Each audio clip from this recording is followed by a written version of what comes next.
Lorsque je suis entré dans le vestiaire commun sur la plage, j'ai entendu ma femme et un autre homme s'amuser avec elle dans la même cabine. Laissez-moi vous raconter comment tout a commencé. Ce jour-là, j'avais cette sensation étrange, un pressentiment sourd qui pesait au fond de moi sans raison apparente. Eva, ma femme, avait insisté pour qu'on parte quelques jours à la plage, loin du tumulte de la ville et de la pression de mon travail. Cela faisait plusieurs semaines que nous étions chacun absorbés dans nos occupations, et, en guise de tentative de renouer le lien qui semblait s'effriter, j'avais accepté. Ce voyage devait être une manière de raviver notre complicité, mais quelque chose, peut-être un sixième sens, me faisait douter. La journée commença par une chaleur écrasante. Le sable brûlait presque sous nos pieds tandis que nous posions nos serviettes à quelques mètres de l'eau. Les enfants jouaient à construire des châteaux, leurs rires remplissant l'air. Eva semblait particulièrement de bonne humeur, sa peau dorée par le soleil et son sourire lumineux. Pour la première fois depuis des semaines, je la retrouvais sereine et spontanée, comme au premier jour. À un moment, elle me lança un regard complice, mais pour une raison que je n'arrivais pas à expliquer, je ressentis un léger malaise. Cela faisait si longtemps qu'elle ne m'avait pas regardé, ainsi que j'avais presque oublié ce que cela faisait. Alors que je contemplais ses yeux sombres, quelque chose de fugitif, presque imperceptible, passa dans son regard. Comme si une pensée lui échappait, une pensée que j'aurais aimé pouvoir lire. Dans l'après-midi, l'envie de se rafraîchir nous prit. Je proposai d'aller ensemble dans les vestiaires communs, situés à quelques pas pour nous changer et enfiler des maillots secs. Eva hésita une seconde, puis acquiesça, un sourire un peu crispé aux lèvres. Tandis que nous nous dirigions vers le vestiaire, elle proposa de s'installer dans la cabine de droite. J'haussai les épaules, sans trop y réfléchir, et pris celle de gauche. À peine entré, j'entendis un léger bruit de l'autre côté du mur de bois. Je souris, pensant qu'Eva faisait simplement attention à ses affaires. Mais les bruits ne cessèrent pas. Ils se firent même plus marqués, et un murmure bas m'atteignit. Cela semblait irréel, comme si une main invisible m'empêchait de bouger, cloué là, incapable de respirer. Puis, un rire étouffé, à peine perceptible, résonna dans la cabine voisine. Je restai figé, ne sachant pas comment réagir. L'idée même que quelque chose d'inavouable se déroulait juste derrière ce mur me paraissait insensée. Pourtant, les sons étaient là, en contradiction directe avec toutes mes certitudes. Des pas, légers, presque discrets, résonnèrent juste derrière moi, et je perçus la voix d'un homme. Mon estomac se noua instantanément, chaque fibre de mon corps tendue. Cela ne pouvait pas être vrai, pas ici, pas maintenant. La chaleur suffocante du vestiaire et le parfum salin de la mer semblèrent se mêler pour former une atmosphère étouffante. Je me sentais pris au piège dans ce moment suspendu, incapable de quitter cet espace exigu. Et pourtant, chaque fibre de mon être hurlait de sortir de là. Mes pensées étaient comme des vagues déferlantes, m'emportant tour à tour entre l'incrédulité et la colère. Je ne pouvais m'empêcher de me souvenir de tous les instants qui, rétrospectivement, prenèrent soudain un autre sens. Les soirées où elle rentrait en retard, prétextant des réunions de travail qui semblaient s'éterniser, ou ces matins où elle partait avec un sourire absent, ses yeux brillants d'une lueur que je n'avais plus vue depuis longtemps. Et je repensais à ces moments où elle m'assurait que tout allait bien, où elle souriait, me caressait la joue, tout en m'assurant qu'il n'y avait rien de différent, rien à craindre. Ah, mais à cet instant précis, chaque excuse, chaque sourire, chaque rire de ces derniers mois me revenait comme autant de mensonges accumulés. C'était comme si une vérité insupportable éclatait à mes yeux, avec une brutalité qui me dévastait. Le temps semblait ralentir. Chaque son provenant de la cabine voisine devenait une épreuve insupportable, une confirmation de plus de cette trahison que je refusais encore d'admettre pleinement. J'entendis alors un murmure étouffé de la part de cet homme. Sa voix était basse, profonde, presque intime. Il parlait d'une manière que je n'avais jamais entendue auparavant, avec une assurance que je ne connaissais pas. Mon esprit s'embrouilla, cherchant désespérément une issue, une explication rationnelle, quelque chose qui viendrait apaiser ce flot d'émotions brutales. Mais il n'y avait rien, juste cette dure réalité qui se dessinait avec une précision cruelle. La voix d'Eva s'éleva de nouveau, douce, presque timide, mais teintée de ceux que je reconnus immédiatement. Une tendresse qu'elle ne m'avait plus montrée depuis longtemps. Elle murmura un mot en espagnol, quelque chose de doux, presque enfantin. C'était un surnom que je ne connaissais pas, un mot étranger qui semblait leur appartenir, à eux seuls, comme un secret partagé dont je n'avais jamais eu l'accès. Mon cœur se serra et la colère, la peur, l'humiliation, Toutes ces émotions montaient en moi, se transformant en une tempête intérieure. Je me sentais perdu, trahi, comme si le sol se dérobait sous mes pieds. J'aurais voulu être ailleurs, fuir, échapper à cette scène abominable. Mais au fond de moi, je savais que je devais rester, entendre chaque son, chaque mot, pour comprendre jusqu'à quel point elle m'avait menti. Je me rappelais la dernière fois que nous avions partagé un moment de complicité. Cela remontait à quelques mois, peut-être plus, je ne savais plus. Nous avions passé une soirée ensemble, à regarder un vieux film que nous aimions tous les deux. Elle avait ri, posé sa tête sur mon épaule, et j'avais cru que rien n'avait changé. Mais aujourd'hui, tout cela me semblait si loin, si irréel, presque comme un souvenir d'une autre vie. En fait, depuis combien de temps jouait-elle cette comédie? Depuis combien de temps partageait-elle ce secret avec un autre homme, le laissant entrer dans son intimité, là où je croyais être le seul? Les bruits à travers le mur prirent une autre tournure, presque inaudible. Mais leur silence, leur souffle, leur murmure en disaient plus que n'importe quel mot. Ma gorge se serra, et j'eus du mal à respirer, comme si l'air manquait soudainement dans cette cabine. Je réalisais que je vivais un cauchemar éveillé, que tout, ce que j'avais construit, ma confiance, mes projets, était en train de s'effondrer à cause de cette scène. Je m'appuyais contre la porte de la cabine, la main tremblante, cherchant à calmer le chaos qui régnait dans mon esprit. Chaque seconde passait avec une lenteur insoutenable, et pourtant je ne parvenais pas à trouver la force de partir. J'avais besoin de comprendre, d'assimiler cette trahison, de la regarder en face pour pouvoir, peut-être, m'en libérer un jour. Ma raison vacillait, tentant de me convaincre que j'avais mal entendu, que tout cela n'était qu'un malentendu. Mais l'évidence était là, impitoyable. À quelques centimètres de moi, la femme que j'aimais, que j'avais crue sincère, se laissait emporter par une passion que je ne reconnaissais pas. C'était comme si je découvrais une autre Eva, une femme inconnue, qui se révélait enfin sous un jour qui m'était insupportable. Je fermais les yeux, écoutant les bruits sans même les comprendre, trop perdu dans mes pensées pour distinguer leurs murmures. Mon esprit, maintenant en pleine révolte, projetait des images d'eux deux ensemble. Des images que je n'avais jamais vues, mais qui s'imposaient malgré moi. Leurs rires, leurs gestes, chaque moment volé dans cette cabine me frappait de plein fouet. Une rage sourde montait en moi. Cette impuissance, cette humiliation, je ne pouvais plus les supporter. Tout en moi voulait fracasser cette porte, la forcer à me regarder dans les yeux et à assumer ce qu'elle était en train de faire. Mais un autre sentiment, presque aussi puissant que ma colère, me retenait. La peur de ce que j'allais découvrir si je lui faisais face. Je restais encore quelques minutes dans cette cabine, la tête penchée, le cœur en miettes. Cette douleur sourde, cette impression d'étouffer, s'intensifiait à chaque seconde passée. Je n'arrivais pas à comprendre comment Eva, celle que j'aimais depuis tant d'années, pouvait en arriver là, juste à côté de moi, sans la moindre hésitation, sans la moindre crainte. Ma confiance, cette sécurité que je pensais invincible, était en train de s'effondrer devant une réalité insupportable. La scène me revenait par flash, comme un film que l'on voit en accéléré et dont on ne peut détourner le regard. Les rires d'Eva, ses mots doux et ses murmures, si différents de ceux que nous partagions, prenaient une dimension cruelle. J'eus envie de hurler, de frapper contre les murs, de briser cette illusion qui avait été la mienne pendant toutes ces années. Mais quelque chose me retint, une dernière parcelle de dignité, ou peut-être simplement cette incapacité à affronter la vérité en face. Je me forçais à respirer lentement, à reprendre le contrôle de moi-même. Mon esprit tourbillonnait entre des images du passé et cette réalité brutale. Eva, celle qui partageait ma vie, ma maison, mes projets, était là, juste de l'autre côté, mais avec un autre. Et pourtant, je restais figé, incapable de franchir cette porte, comme si ce simple geste allait concrétiser tout ce que je redoutais. Je me surpris à penser, pendant une fraction de seconde, que je préférerais encore ne rien savoir, rester dans le doute, ignorer cette trahison. Mais le doute était déjà un poison qui se répandait en moi, qui gangrenait chaque souvenir, chaque instant partagé. Finalement, les bruits s'arrêtèrent, laissant place à un silence oppressant. Ce silence pesait comme un fardeau insoutenable, rendant l'atmosphère plus lourde encore. Je m'imaginais qu'ils allaient sortir, qu'ils allaient se séparer, peut-être en échangeant un dernier regard complice, un sourire que je ne verrais pas mais que j'imaginais, et cela m'était insupportable.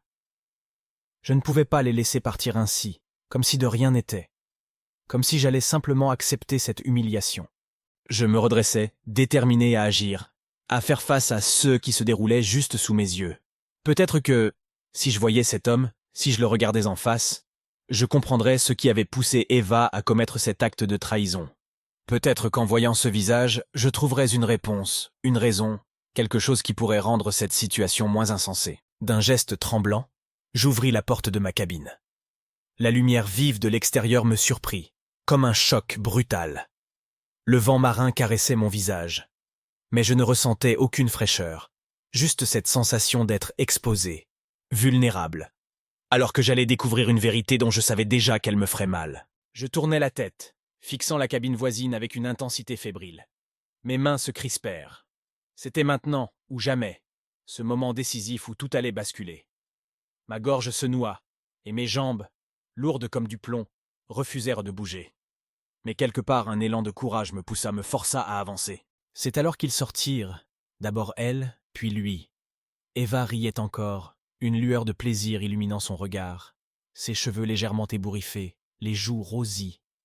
Elle avait ce sourire que je ne lui connaissais plus, ce sourire qu'elle arborait jadis en ma compagnie, et qu'elle avait visiblement réservé à quelqu'un d'autre. Elle ne me vit pas tout de suite, perdue dans son euphorie. Mais lui, il leva les yeux dans ma direction, et dans son regard, je vis quelque chose d'indéfinissable, une lueur de défi peut-être, ou de mépris à peine dissimulé. Il n'était pas exactement comme je me l'étais imaginé.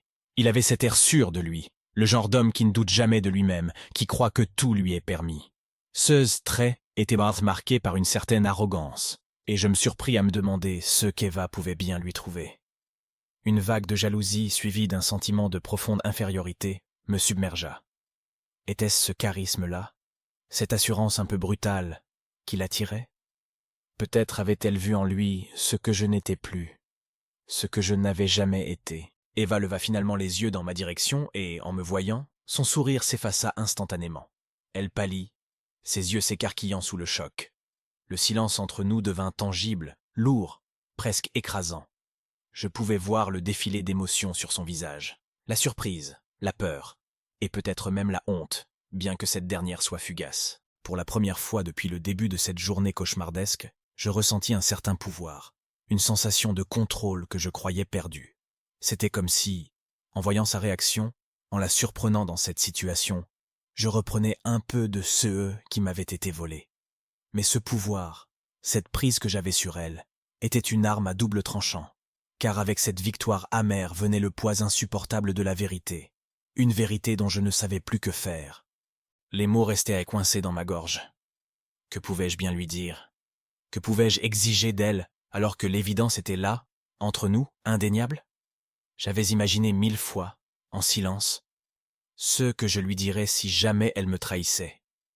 J'avais même fantasmé, dans des moments de colère ou d'insécurité, sur une confrontation où je garderais la tête haute, où je lui ferais comprendre la portée de sa trahison. Mais en cet instant précis, je n'avais que le silence et une douleur qui me rongeaient de l'intérieur. Il fit un geste, comme s'il voulait s'excuser, ou peut-être me défier, je n'en savais rien. Mais je le fixais, d'un regard dur, déterminé, lui signifiant que je n'avais rien à lui dire, que c'était entre elle et moi, que sa présence n'était qu'une nuisance de plus, un détail dans cette trahison. « Eva », dis-je enfin, dans un murmure rauque. Elle baissa les yeux, évitant mon regard. Sa culpabilité, ou du moins ceux qui semblaient l'être, lui donnaient un air de fragilité, presque pathétique, mais je refusais de me laisser attendrir. J'avais trop longtemps fermé les yeux. J'avais trop longtemps ignoré ce qui se passait sous mes yeux. « Comment as-tu pu » commençai-je, ma voix tremblante. Je voulais des réponses, mais au fond, je savais qu'aucune explication ne serait suffisante, qu'aucun mot ne pourrait apaiser cette douleur. Elle ouvrit la bouche, cherchant sans doute une excuse, un mensonge pour adoucir la vérité. Mais je l'interrompis, ma voix cassée par l'émotion. « Épargne-moi tes explications. J'ai vu, j'ai entendu... » lançai-je d'un ton froid, bien que mon cœur hurlait de rage et de douleur. L'homme fit un pas en arrière, peut-être pour nous laisser, ou simplement pour s'éloigner de cette scène qu'il avait en partie provoquée. Mais je ne lui prêtais plus aucune attention. Mon monde s'était rétréci, centré sur Eva, sur cette femme que je ne reconnaissais plus, cette inconnue qui avait brisé notre vie. Elle tenta de prendre ma main, mais je me reculai instinctivement, incapable de supporter le moindre contact, le moindre geste d'affection qui sonnerait désormais comme une trahison supplémentaire. Le poids de notre exaltée l'histoire, de notre vie commune, me pesait encore plus lourdement à cet instant précis.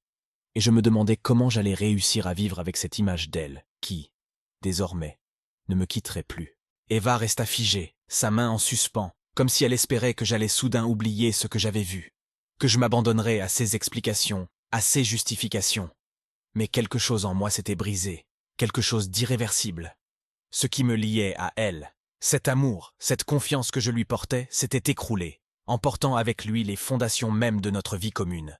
Et cette trahison, si soudaine, si insupportable, me laissait là, face à elle, sans plus aucun repère. Nous restâmes quelques instants dans ce silence lourd, où seules les vagues semblaient oser se briser sur le rivage.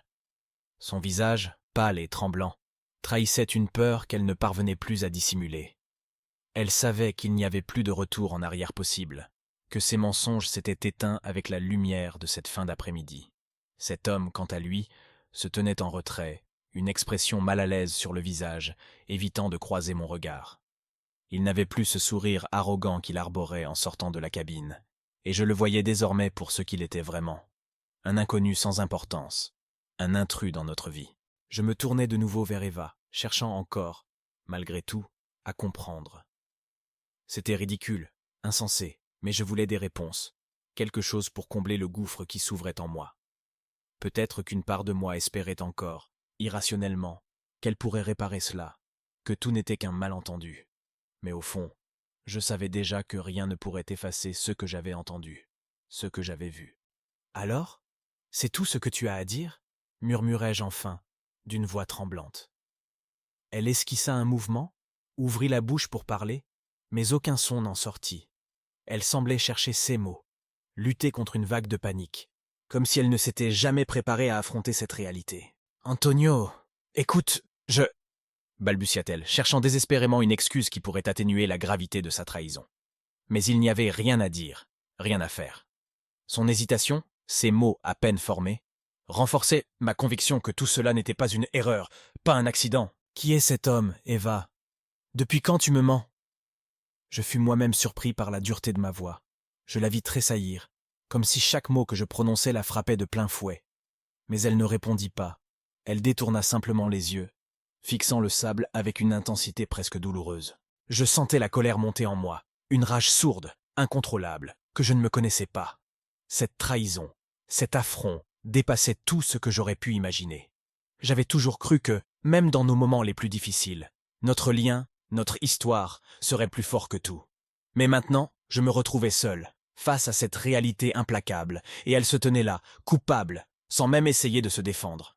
« Antonio, ce n'est pas ce que tu crois, » murmura-t-elle enfin, d'une voix à peine audible. Elle me regarda, et dans ses yeux, je vis non pas la honte, mais quelque chose de plus insidieux, une sorte de résignation, comme si elle avait accepté l'idée que tout ceci allait se terminer ainsi. Je secouai la tête, incapable de croire ce que j'entendais. Elle osait encore prétendre que ce n'était pas ce que je croyais, alors que chaque indice, chaque détail, criait l'évidence.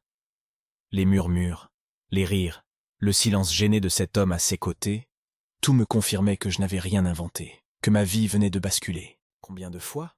demandai-je, mon regard plongé dans le sien. « Depuis combien de temps tu me trahis, Eva ?» Les mots sortirent d'eux-mêmes, froids, tranchants. Je savais que la réponse ne m'apporterait aucun réconfort, mais j'avais besoin de savoir, de saisir l'ampleur de cette trahison. Elle détourna encore une fois les yeux, et pour la première fois, j'aperçus dans son regard une lueur de honte. Elle balbutia quelque chose, une explication maladroite, mais je ne comprenais plus. Les mots se perdaient dans le tumulte de mes pensées. Peut-être que cela durait depuis des mois, peut-être même des années. Peu importe, en fin de compte, car la blessure était là, béante, et rien ne pourrait jamais la refermer. L'homme, jusque-là silencieux, fit un pas en arrière, comme pour se fondre dans l'ombre, pour s'effacer de cette scène dévastatrice. Il savait qu'il n'avait pas sa place ici, que sa simple présence intensifiait ma douleur. Mais avant qu'il ne puisse disparaître, je m'approchai de lui, m'efforçant de contenir la colère qui menaçait d'exploser. « Tu savais ?» dis-je, les yeux rivés dans les siens. « Tu savais qu'elle était mariée, qu'elle avait une famille ?» Ma voix était basse, presque un murmure, mais la menace qui en émanait était bien réelle. Il balbutia une réponse Une justification pathétique qui ne fit qu'attiser ma rage. Je n'entendis même pas ce qu'il disait, car à cet instant, tout ce qui comptait pour moi, c'était de lui faire sentir la douleur qu'il avait causée. Mais Eva intervint, posant une main tremblante sur mon bras, tentant de m'apaiser. « Antonio, s'il te plaît, ne fais pas ça. » Sa voix était douce, presque suppliante, et pour une fraction de seconde, je faillis céder, faillis renoncer à cette confrontation. Mais la colère, la trahison étaient trop fortes. Son contact me répugnait presque, car chaque geste, chaque mot de sa part résonnait comme un mensonge de plus. « Ne fais pas quoi ?» crachai-je, me dégageant de son emprise. « Ne te demande pas des comptes ? Ne te demande pas pourquoi tu m'as menti, pourquoi tu m'as trahi. » Ma voix s'élevait malgré moi, attirant les regards des quelques passants qui s'étaient approchés, curieux. Mais je ne m'en souciais pas. À cet instant, tout ce que je voulais, c'était que chacun d'entre eux comprenne la douleur que je ressentais, la dévastation qui consumait chaque parcelle de mon être. Eva me regarda, le visage figé, sans voix. Ce masque de culpabilité, ce regard éteint, confirmait ce que je refusais encore d'admettre. Elle ne me considérait plus comme son mari, comme son compagnon. Elle avait franchi un seuil, et moi, j'avais été laissé derrière, dans l'ignorance, dans une illusion que j'avais chérie jusqu'à cet instant fatal. Je fis un dernier effort pour contenir mes émotions, pour ne pas sombrer complètement dans cette rage qui me dévorait.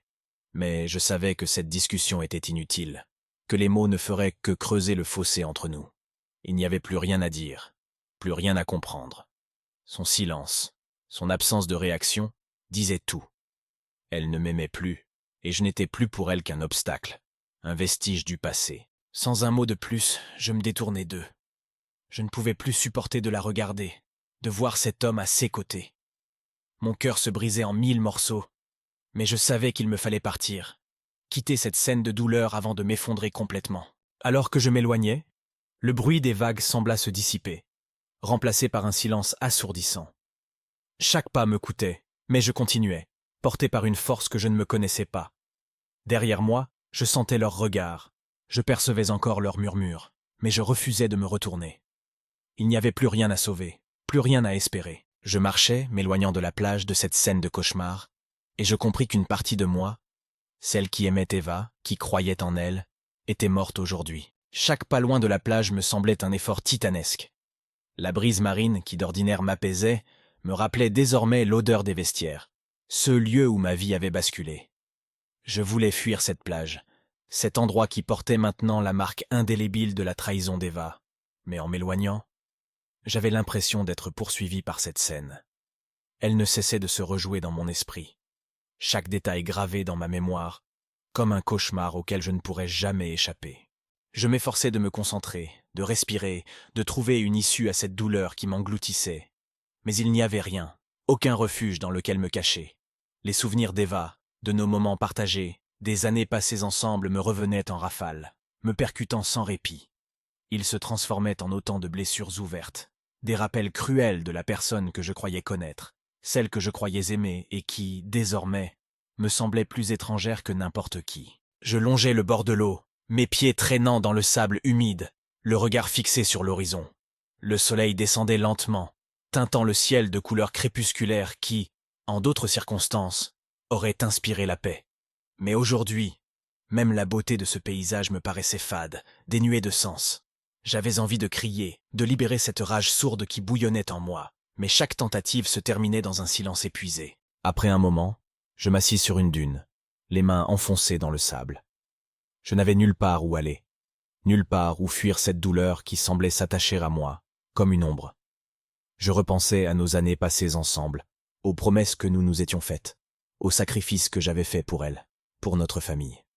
Tout cela semblait si fragile, comme un château de cartes que le moindre souffle pouvait détruire. Ce mariage, que je croyais solide, n'était qu'une illusion, une construction de mensonges et de non-dits que je refusais de voir. Alors que je restais là, immobile, un pas derrière moi attira mon attention. En me retournant, je vis Eva qui avançait vers moi, hésitante, les traits marqués par l'inquiétude. Elle s'était éloignée de l'homme, apparemment venue seule, mais je n'arrivais plus à lui accorder la moindre confiance. Sa présence me hérissait autant qu'elle me blessait. Chaque pas qu'elle faisait dans ma direction ne faisait que raviver la douleur. « Antonio !»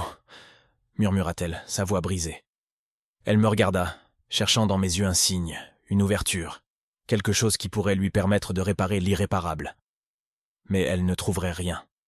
Le silence entre nous était comme un mur infranchissable, une barrière que je ne voulais plus lever. Je restais silencieux, les yeux fixés sur elle, attendant, sans vraiment savoir pourquoi.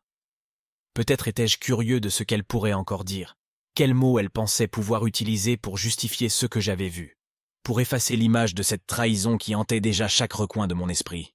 Je suis désolé, finit-elle par dire, les larmes aux yeux. Elle chercha ma main, mais je la retirai, refusant le moindre contact. Son visage se figea, et je vis dans son regard une lueur de panique, comme si elle réalisait pour la première fois les conséquences de ses actes. Elle baissa les yeux, et pour la première fois, elle semblait comprendre l'ampleur du fossé qu'elle avait creusé entre nous. « Désolé, murmurai-je, la voix à peine audible. Tu penses vraiment qu'un simple désolé va suffire? Que cela va effacer ce que tu as fait? » Elle eut un léger sursaut, et je vis ses mains trembler. Mais je ne pouvais plus éprouver de compassion, pas après ceux que j'avais vus. Elle respira profondément, cherchant à se calmer, puis reprit, la voix brisée. « Antonio, écoute.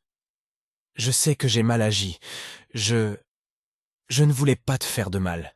C'est arrivé sans que je le veuille. » Je la fixais, incrédule. « Sans que tu le veuilles? Et tu crois que ça excuse tout? Que ça efface les mensonges, les secrets? Eva, tu m'as trahi. Tu as piétiné tout ce qu'on avait construit ensemble. » Elle baissa de nouveau les yeux, incapable de soutenir mon regard. Sa posture trahissait une vulnérabilité que je ne lui connaissais pas. Elle semblait fragile, perdue, comme si elle venait de comprendre l'étendue de sa faute. Mais cela ne suffisait pas. Son remords, ses larmes, tout cela arrivait trop tard. Le mal était fait, et aucun mot ne pourrait le réparer. « Antonio, dit-elle presque en chuchotant, je sais que tu souffres, mais je ne peux pas changer ce qui s'est passé. Ce que je ressens, ce que j'ai ressenti, c'était différent. Ce n'est pas que je ne t'aime plus, mais quelque chose s'est brisé en moi il y a longtemps, et je n'ai pas su te le dire. » Ces mots, plus que tout, me frappèrent en plein cœur. Elle venait de m'avouer, en quelques phrases, ce que j'avais pressenti sans jamais vouloir l'accepter. Elle ne me voyait plus comme avant. Elle avait laissé mourir quelque chose entre nous. Et je n'avais rien vu venir, aveuglé par mes propres certitudes. Un silence lourd s'abattit entre nous. Elle semblait attendre que je dise quelque chose, que je réagisse. Mais je restais là, figé. Je n'avais plus la force de discuter, ni de m'emporter. J'étais épuisé, vidé par cette confrontation, par ces révélations qui me laissaient en ruine. Je me levai finalement, sans un mot, les jambes lourdes, la gorge serrée. Il n'y avait rien de plus à dire. Nous avions atteint le point de non-retour, ce moment où les mots ne peuvent plus guérir, où la seule option reste de partir, de laisser derrière soi ce qu'il reste de cette vie brisée. « Je vais rentrer, Eva, » dis-je enfin, la voix éteinte. « Fais ce que tu veux. Reste. Pars. Cela n'a plus d'importance pour moi. » Elle voulut protester, me retenir, mais je n'écoutais plus. Son monde, celui dans lequel elle avait trahi notre amour, ne m'appartenait plus. Il ne restait que le vide. Je partis sans me retourner, mes pas s'enfonçant dans le sable, loin d'elle, loin de ce lieu de trahison. Chaque pas m'éloignait un peu plus d'elle, et chaque pas me rapprochait de moi-même, de ce qu'il me restait à reconstruire, de cette liberté, douloureuse mais nécessaire. Abonnez-vous à la chaîne et aimez cette histoire si vous l'avez aimée. Activez les notifications pour ne pas manquer les nouvelles histoires. À bientôt.